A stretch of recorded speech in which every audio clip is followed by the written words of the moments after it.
L'autre aspect judiciaire qui a été évoqué, vous savez, ces derniers temps, c'est de mettre en cause les organisateurs pour mise en danger de la vie d'autrui. Moi, j'ai d'ailleurs des clients qui sont mis en cause pour des fêtes qui ont été organisées le mois dernier, exactement pour ce chef d'inculpation-là. Deux choses qui sont utilisées. Mise en danger de la vie d'autrui parce qu'en fait, en organisant la fête, vous mettez en danger les gens en les exposant éventuellement au virus. Et mise en danger parce que vous respectez pas les règles de sécurité.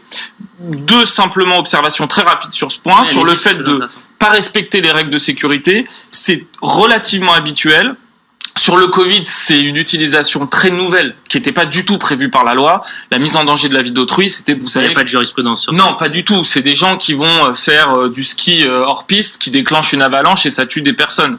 Là, on est dans un cas très très spécifique et d'ailleurs, ça sera discuté, à mon avis, ça ira devant la Cour de cassation, qui est que les personnes qui ont organisé, certes, ont peut-être indirectement mis en danger la vie d'autrui, mais la vie d'autrui, les autres personnes, c'est des gens qui viennent eux-mêmes volontairement participer à l'événement et qui eux-mêmes par leur présence mettent aussi en danger la vie d'autrui.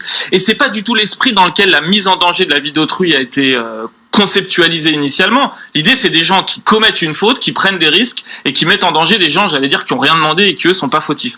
Là, c'est très différent. Je suis pas sûr que ça arrivera à s'appliquer. Et c'est pour ça que quand j'entends, il faut frapper fort, il faut restaurer les rois de la République, j'entends ce qu'on dit. Mais la réelle infraction qu'on peut reprocher à ces gens-là, il faut pas l'oublier. C'est une contravention punie de 135 € d'amende.